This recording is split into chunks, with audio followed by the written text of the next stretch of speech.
देखिए सूचना हमारे पास फीस दो तरीके की है। इसके लिए दो धाराएं अधिनियम में, एक फीस हम लेते हैं सेक्शन 3 जो कि एप्लीकेशन फीस है जो 10 रुपए, दूसरी है सूचना का मूल्य या फर्दर फीस, वो सेक्शन 7 में लेते हैं। तो अब हम सेक्शन 7 में जो शुल्क की गणना होनी है, 10 रुपए तो आवेदन शुल्क, ये विचार का शुल्क। अब जो इंफॉर्मेशन मुझे प्रोवाइड करनी है उसकी गणना, ठीक।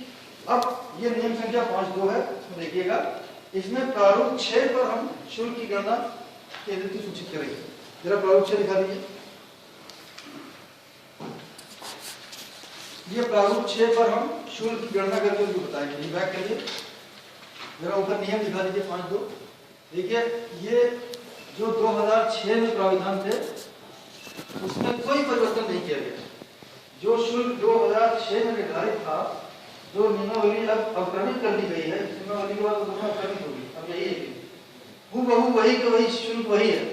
यानी A3 और A4 साइज का 2 रुपया, और अगर बड़े साइज के कागज हैं तो जो एक्चुअल कॉस्ट ऑफ फोटोकॉपी आती है वो, अगर निरीक्षण करने आता है उत्तर प्रदेश राज्य में जो पहले शुल्क था, पहले घंटे का 10 रुपया और उसके बाद तो 15 मिनट का 5 रुपया, वही शुल्क अब भी है।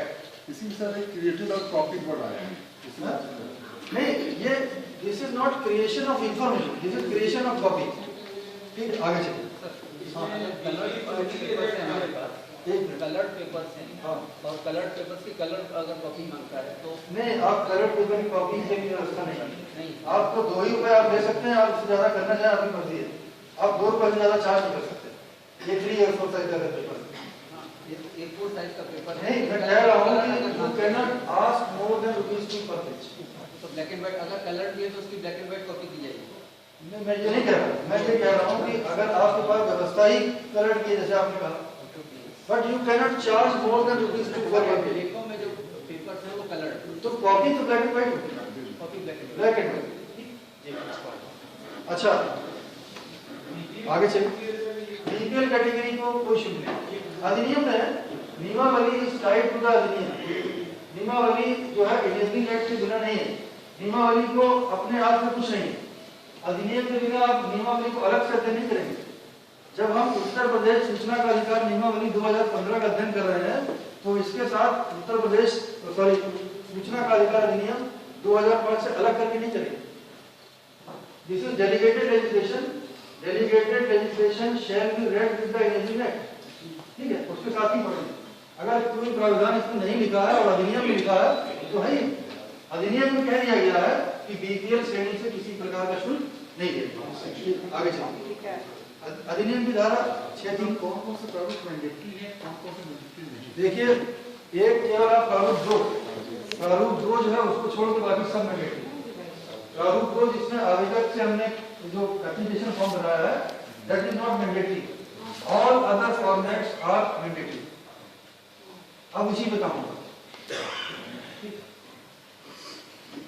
यदि अतिरिक्त शुल्क की आवश्यकता हो तो आवेदक को प्रारूप 6 में आपने बता दिया, और इसके बाद शुल्क की मांग जो आपने प्रारूप 3 पर बनाया गया रजिस्टर में अंकित कर दी।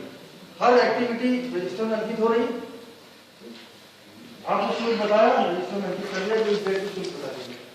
यदि सूचना निर्दिष्ट अवधि के भीतर नहीं दी जाती तो कोई आप सूचना का मूल्य नहीं ले सकते, कोई शुल्क लेने का अधिकार नहीं रह जाता, निःशुल्क देनी होती है। ये अधिनियम की धारा 7(6), ये नियमावली नहीं, अधिनियम की धारा। जी हाँ, उसमें फिर अपनी नोटिस में लिखना पड़ेगा ना क्या कि हम इसको दे रहे हैं, वो अपनी फाइल में तो लिखेंगे, अपनी फाइल में तो लिखेंगे। यस यस, अगर हमने अपने विद इन द ऑफिस किसी दूसरे डिवीजन से हमने सूचना मांगी है और वो 1 महीने बाद हमको बताते हैं कि हमको 300 पेज की सूचना देनी है, तो सूचना हम आवेदक से तो पैसा नहीं ले सकते, तो तब हम क्या करें? नहीं देखिए, ये जो है पूरा एक माना जाएगा जिस दिन the letter has been diarised in your office, जिस दिन उसकी डायरी हुई है उस दिन से गणना प्रारंभ हो जाएगी। इंटरनली क्या हो रहा है इससे मतलब नहीं है।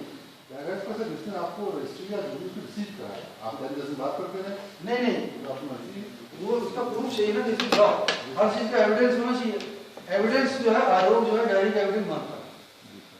अभी आयोग का बैठे हुए समय नहीं है, डायरी की अगर आप काफी दिखाते हैं कि आप इस दिन हमारी डायरी हुई तो आयोग मानता है। तो उस दिन से गणना मानते हैं। ठीक।